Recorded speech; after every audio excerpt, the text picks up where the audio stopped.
is 27 degrees Celsius or 81 degrees Fahrenheit.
Happy lang. Happy sumakses.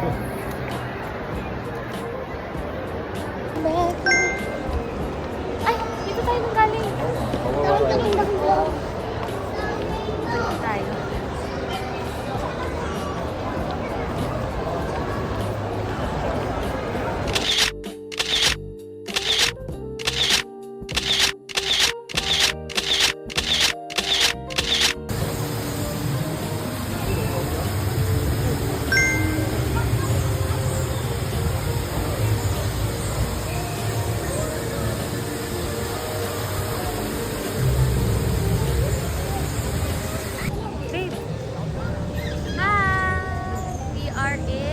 Cloud Forest, Singapore. Meron ka na rin kumukuha.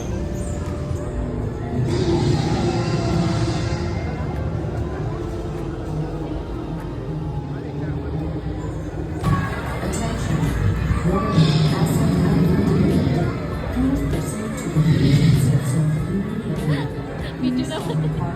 Tara. Wow!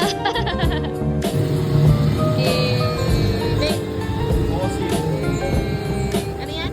Sir Dandy. Uy! Sir Dandy kasi fossil.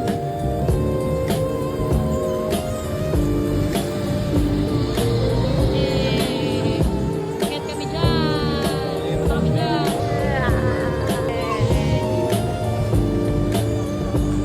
Happy ka? Lakad kami.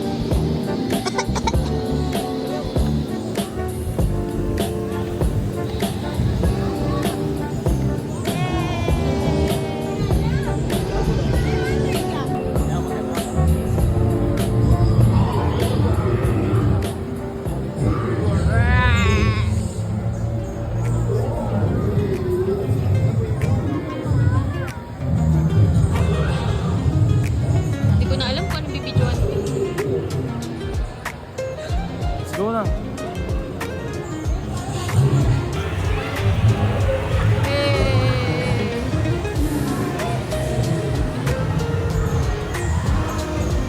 Ano? Malaglag yung cellphone mo. Ha? Okay, game. Ito ba yung game? Ha? Nalula ako. Ayan, game, babe. Lipat ka dyan. Kaya niyan. Dyan.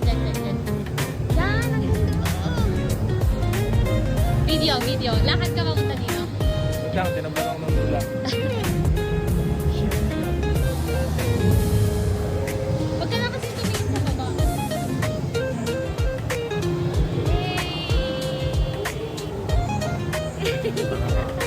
Kinakabahan.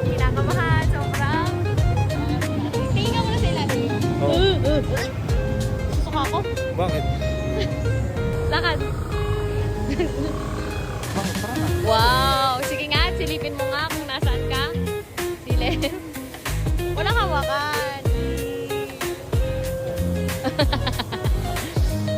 Woo! We're here in Singapore. Paano ang lakad ng nasa sea? Ayun! Yay! Done! Sumakses! Sumakses!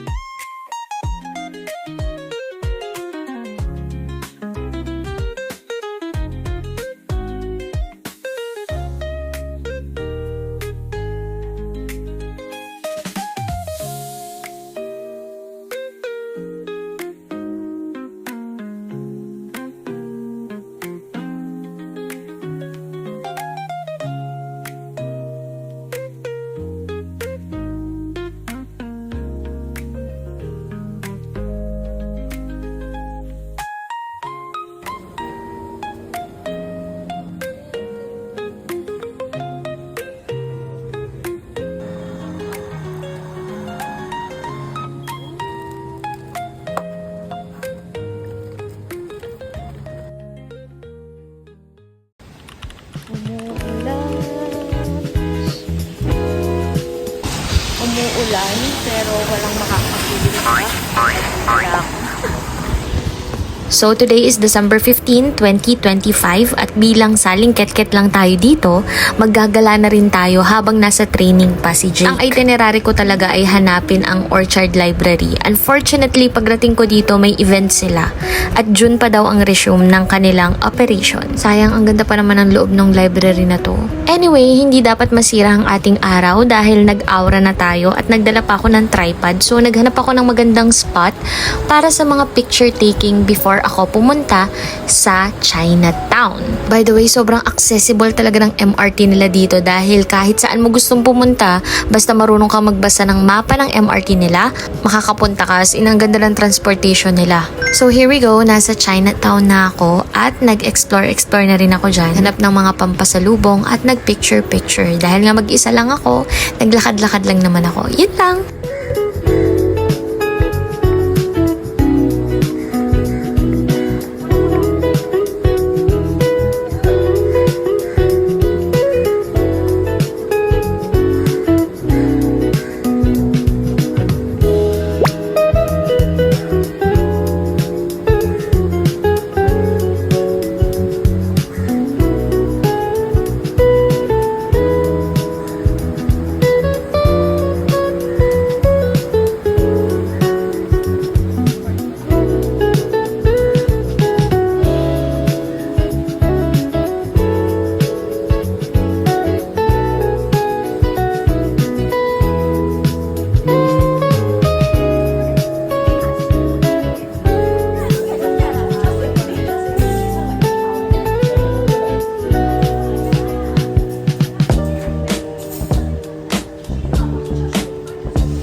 And alam nyo ba, pasuko na talaga ako na maghanap ng magandang spot kasi nga umuulan-ulan.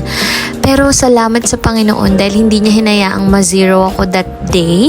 Mila yung ulan at nakapag-picture ako sa mga magagandang spot dahil konti lang yung mga turista dahil nga katitila lang nung ulan. And so in-enjoy ko na lang muna yung aking me time sa Chinatown bago kami magkita ni Jake sa hapon at maggala ulit.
Welcome to our day 3 here in Singapore.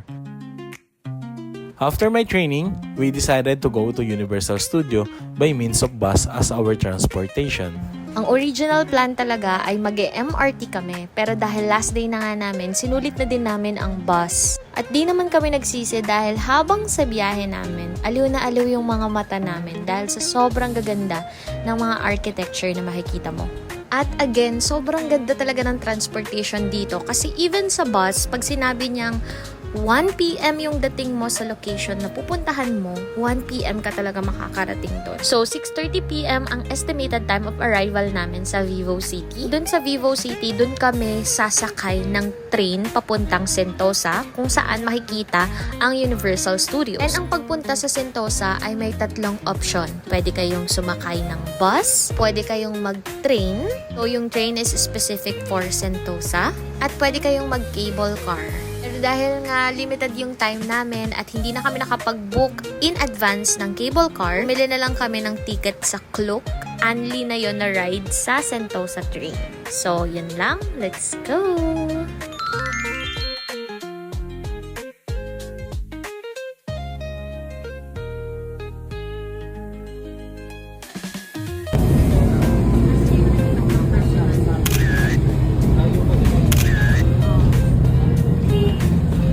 So, ang bilis lang at ito na nga, pasakay na kami sa Sentosa train.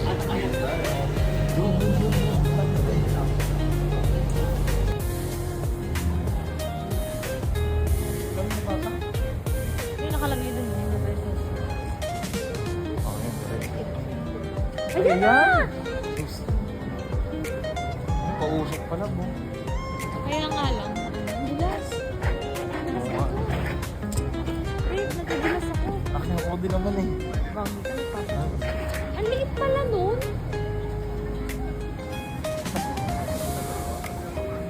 Dito lubog yun. Kitlog dito tayo.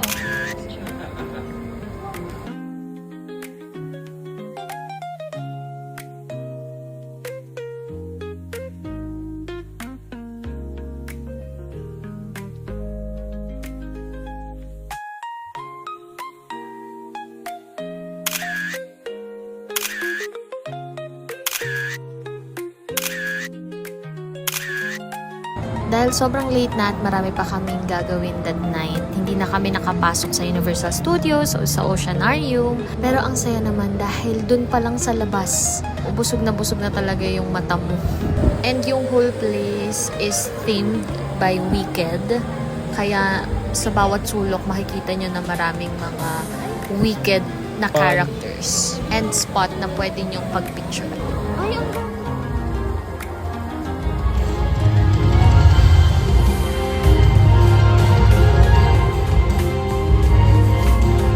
Ay, ang nakapunta din kami sa Siloso Beach. Nag-picture-picture.